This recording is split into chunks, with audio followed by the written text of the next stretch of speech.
नमस्कार जय Jagannath Kartik option blog आम एवं नहीं आसु आप नुआ ब्लॉग टे देखु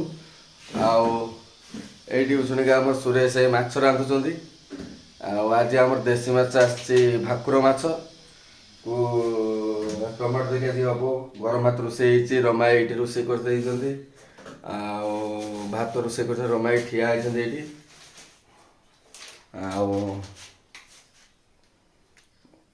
आम जा गाधुआधि करवा सकाल सकाल आम ड्यूटी बाहरी जीवु आईटी आम फ्रिज रही है घर भड़ा नहीं फ्रिज भी रही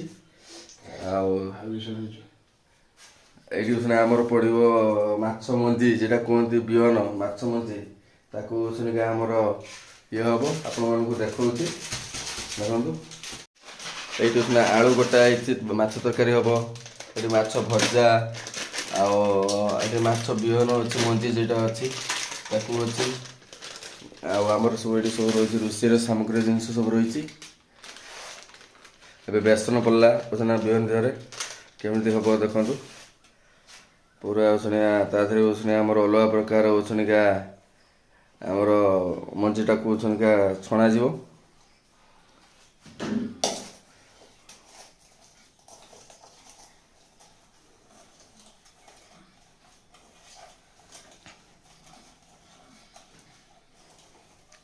रमाई आमर ये ठिया होती मोबाइल देखुन मोबाइल कौन कौन देखुन आम देखु आपण मानक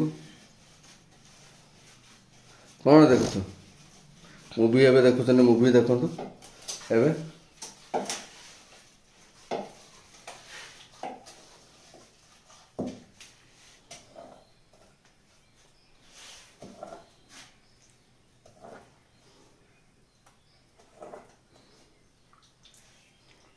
और रूम आपण मानक देखु को रूम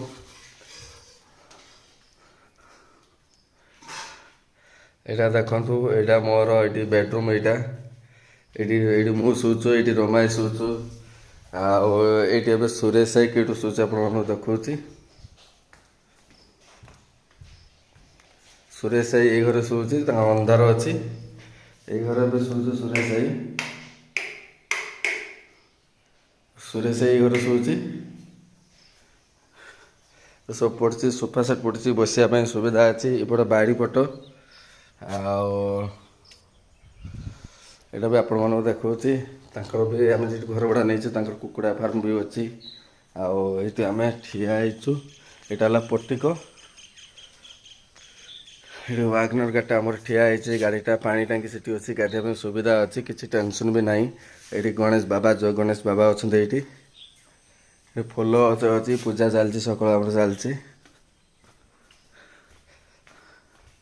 ये आम सब जोता बोता रोचे आम माने ये रोचु आम कौन छोट छुआ गोटे सैकेल अच्छे घर पर छोट छुआ चलाती सैकेल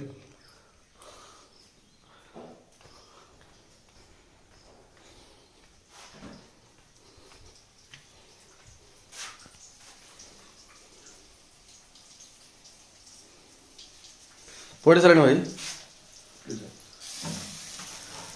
ओ माय गॉड बिहन पड़ी खाइबा खाई सारे पलि जा ड्यूटी ये रमाई ये बस चलती रोषे चलती आम बिहन रही सब माछ मंजी रही बड़ा बड़ी हम खाइबा रमाई बस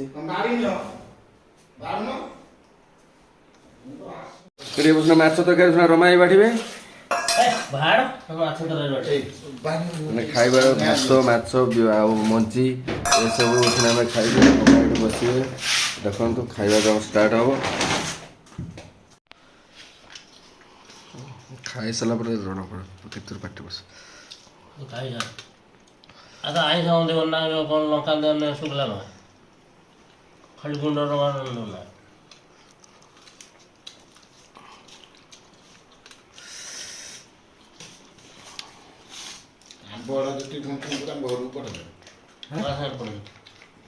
पठेदेल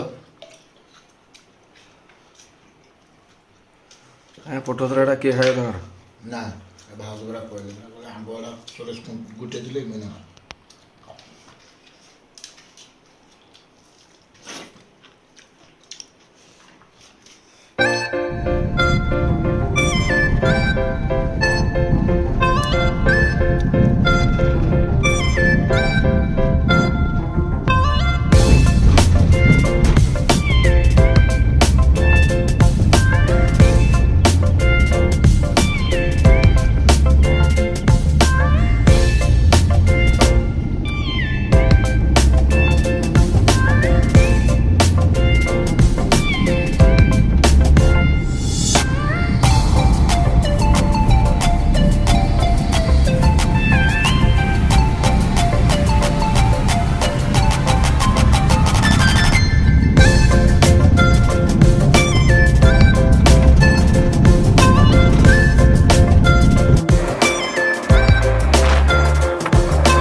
ରୋଷେଇ ମୁଁ ରମାଇ ଆମେ ଏବେ ଖାଉଛେ ପଖାଳ ଭାତ।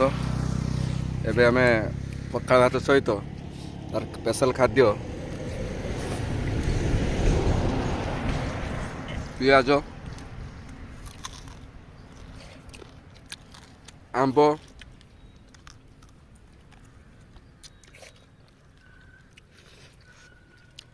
ଆଳୁ ବାଇଗଣ ଚଟଣି ରମାଇର ଫଟୋଟା ଆଳୁ ବାଇଗଣ ଚଟଣି ଆମେ ଖାଉଛେ। ରମାଇ ଦେଖନ୍ତୁ କିରେ ଏଇଠି ଖାଉଛି ରୋଡ଼ ପାଖରେ। ଆଉ ରମାଇ ଏଇଠି ଖାଉଛି ଅଣ୍ଡା ଦଳା ଖାଉଛି।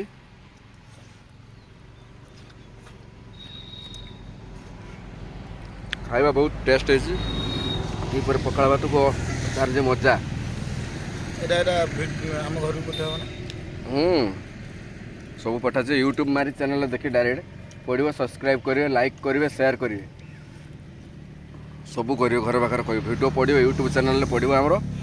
ଦେଖିବେ ଆପଣମାନେ ଦେଖୁଥିବେ ଏଇଭଳିଆ ଆପଣମାନେ କେଉଁଠି ଯାଉଥିବେ ଦ୍ୱିପହରେ ପଖାଳ ଭାତ ଆଉ ତା ସହିତ ଆଳୁ ଚକୁଟା ବାଇଗଣ ଆଉ ଲେମ୍ବୁ। ବର୍ତ୍ତମାନ ଖାଇବାର କାରଣ ହେଉଛି ବର୍ତ୍ତମାନ ଗରମ ଗରମ ଏଇ ଯେ ଗରମର ଯଦି ଆପଣ ହୋଟେଲରେ ଖାଇବେ ଏକରେ ତ ମିଲ୍ ଗୋଟା ଦେବେ 90 ଟଙ୍କା ଏପଟର ପ୍ଲସ୍ 90 ଟଙ୍କାରେ ଯେଉଁ ଖାଇବେ ସେ କେଉଁ ବାସି ଜିନିଷ ଦେଇଥିବେ, ଆଳିଆ ଜିନିଷ ଦେଇଥିବେ, ତେଲ ପୋଡ଼ା ତେଲରେ ରାନ୍ଧିଥିବେ, ଯାହାଫଳରେ କି ଦେହ ପକ୍ଷେ ସ୍ୱାସ୍ଥ୍ୟ ପକ୍ଷେ ହୀନକାରକ କ୍ଷତିକାରକ ବି ହେବ। କ୍ଷତିକାରକ। ତେଣୁକରି ଯଦି ଆମେ ଏଇ ପଖାଳ ଭାତକୁ ଡ୍ୟୁଟି କରିବା ସମୟରେ ଯଦି ଦିହିପରେ ଆଣିକି ଆମେ ରୁମ୍ରୁ ଖାଅ ଯେକୌଣସି ଜିନିଷ ନେଇକି ସେ ଆମ୍ବୁଲ ଟିକେ ହେଉ ବା ଖଟା ଟିକେ ହେଉ, କିନ୍ତୁ ଆପଣଙ୍କ ଦେହ ପ୍ରତି ବହୁତ ଭଲ ହେବ।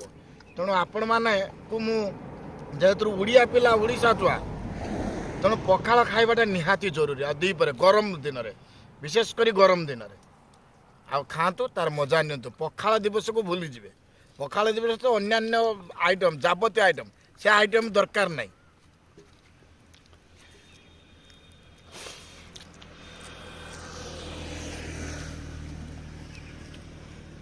ଆମର ରମାଇ ଲାଜ କରୁଛୁ ଭାଇମାନେ, ପାଖରେ ଯେ ଖାଇବେ କେବେ ଲାଜ କରିବେ ନାହିଁ। ରୋଡ଼ ପାଖରେ ରାସ୍ତା ପାଖରେ ହଉ, ଆମେ ଭୋକ ଲାଗୁଛୁ ଖାଇବା ପେଟକୁ, କ'ଣ ଅଛି ସେଥିପାଇଁ? ପେଟକୁ ଭୋକ ଲାଗିଲେ କ'ଣ କାହା କର? ଏଇ ଭାଇ ଆମର ତ ଲାଜ ଲାଗୁଛୁ ପଖାଳ ଓଡ଼ିଆ ପିଲା ଦେଖନ୍ତୁ କେରକ ଲାଜ କରୁଛୁ। ଏ ବ୍ୟକ୍ତି ତାକୁ କାଟେ ଲାଜ ଲାଗୁଛି ରାସ୍ତା ପରେ ଖାଇଲେ କିଛି ନାହିଁ। ରାସ୍ତା ପରେ ହେଲେ କ'ଣ ଅଛି? ପେଟକୁ ଭୋକ ଲାଗୁଛି। ହଁ, ଆପଣ ପଚାରନ୍ତୁନି କୋଉ ଜାଗାରେ ଏଇଟା ଆପଣ ପଚାରନ୍ତୁ।